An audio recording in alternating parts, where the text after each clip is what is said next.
From startup struggles to leverage and legacy, what I learned from Naval Ravikant. When I graduated from university, it happened to be during the internet boom. I went from being a typical 9-to-5 employee to a startup founder who eventually raised $45 million in venture capital. In 2010, together with more than 50 angel investors, Naval Ravikant founded Angelus, an investment and incubation community that completely reshaped the startup and funding ecosystem in Silicon Valley. By 2020, he had invested in over 100 companies, including Uber, Facebook, and Twitter, and had become a billionaire himself. He often shares insights on wealth and happiness through short, powerful quotes on Twitter. At this point, you might be thinking, oh great, just another lucky guy who caught the wave at the right time and got rich. But if that's what you believe, you're underestimating something far more important, judgment. Because judgment is what truly leads to wealth. Ask yourself this. How does someone born in the slums of India manage to attend a top-tier high school break into the Silicon Valley startup, see him build multiple successful ventures, and invest early in some of the most iconic companies of our time? The answer lies in choice. And more importantly, in the ability to make better choices, which comes from good judgment. Effort is important, but choice matters more. So how do you improve your judgment?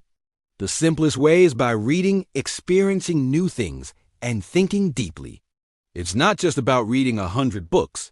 If you read without reflection, it's meaningless. Personally, before I read a book, I first ask, who is the author? Why did they write this book? What's their area of expertise? Then, I read their ideas with a skeptical but open mind. I try to think about other possibilities and alternative views.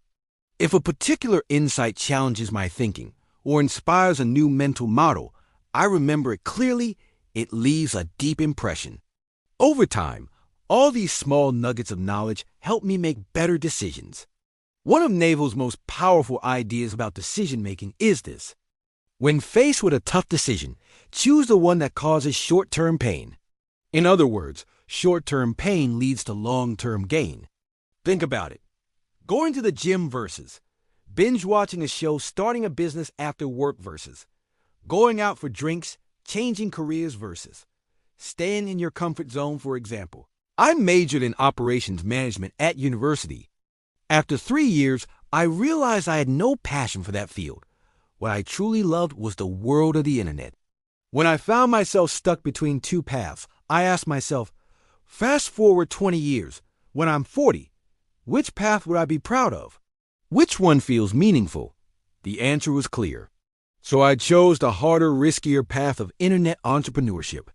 Now, 5 years since graduation, I genuinely love my lifestyle and the work I do.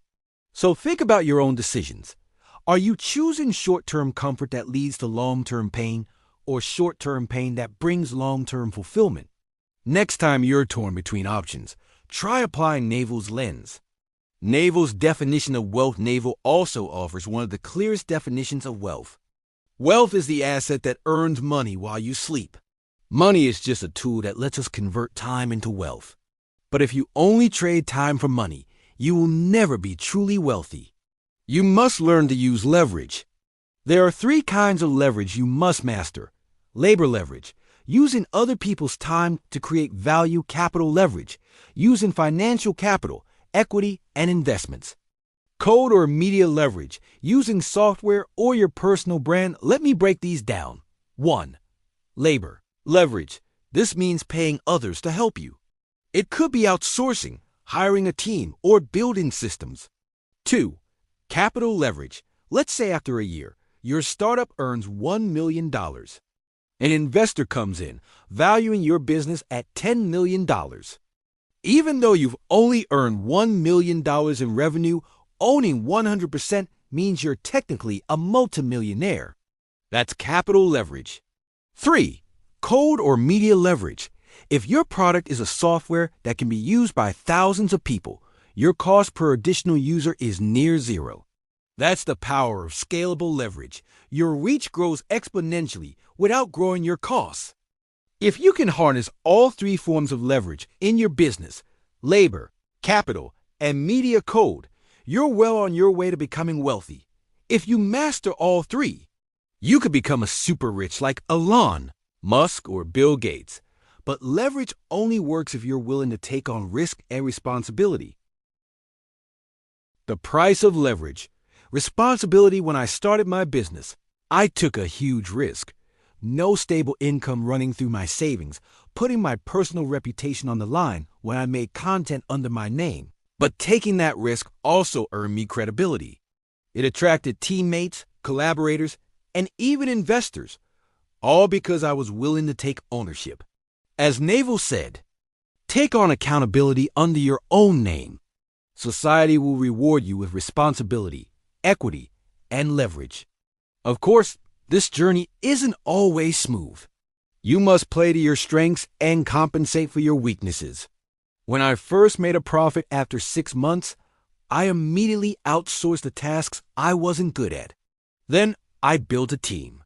I went from solo founder, gives small outsourcing team, gives full company with over 10 people, gives downsize to a focused 6-person team. Now, I enjoy playing a supporting role, helping my partners grow. We're also exploring building software and online courses. Yes, there are still times I feel lost, anxious, or burnt out, but that's part of the process. As I approach 30, I feel increasingly clear and confident about my strengths and the direction of my future. Currently, I'm managing 2 of my own channels, assisting 2 business partners in growing and managing our ventures, and helping my younger brother launch his e-commerce business. Occasionally, I also invest in real estate and the stock market. Right now, I'm also preparing to launch a software project. Although life is hectic, I feel deeply fulfilled. My energy and mindset are positive and resilient. Now, I know some people might say, you're doing too many things, jack of all trades, master of none. And honestly, you're not wrong.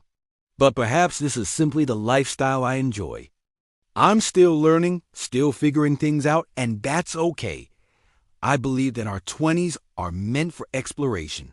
It's the time to try new things, take risks, and discover what we truly love, what potential we hold, and what our real strengths are.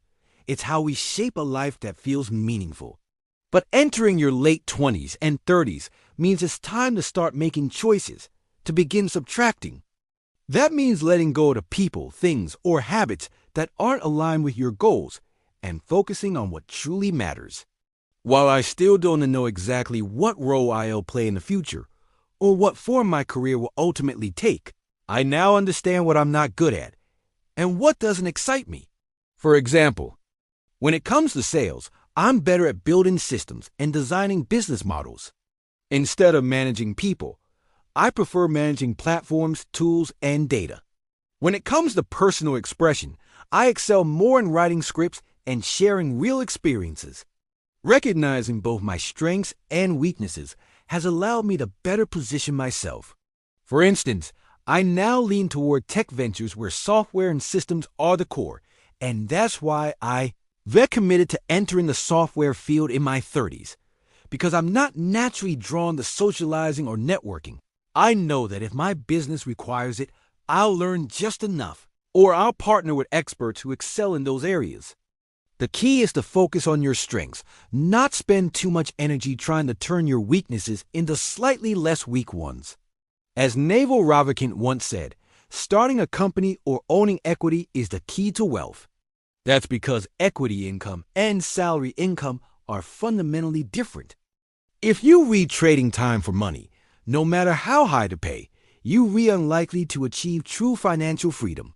Even lawyers or doctors who earn high incomes are often limited because their time is finite. But owning equity allows you to generate passive income. You can be earning money even while you're on vacation. When you own a stake in a company, you benefit directly from its growth and success. Of course, equity comes with risk. You take on the potential downside if the business fails. But the upside is massive. If your company gets acquired or goes public, the value of your shares could multiply tenfold. That's how capital works in today's world. So our goal should be to work hard until we're in a position to own equity, buy shares, and become a small stakeholder. Start your own business. Or if you're more risk-averse, join a company that offers stock options and grow with it. This way, even as an employee, you can become a shareholder too. Everything I've shared so far covers the part of Naval's philosophy related to financial freedom. But he also talks about happiness, and without happiness, wealth is meaningless. If you're interested in learning more, I recommend reading his book. In part 2, I'll be sharing more about his thoughts on fulfillment and inner peace. Key takeaways: true financial freedom doesn't come from simply working harder or longer. It comes from building good judgment, the ability to make the right choices. After trial and error, we need to identify our strengths and weaknesses, lean into our unique advantages, take calculated risks, and leverage the 3 types of capital. Labor capital, code media. The most powerful lever of all is ownership, having a stake in something that grows even while you sleep. If we gain financial literacy, take consistent action, and stay aware of our strengths and opportunities, then I truly believe you and I can get closer and closer to achieving real financial freedom. I hope today's video inspires you, wherever you are in your journey, to find your own path to wealth, purpose, and freedom.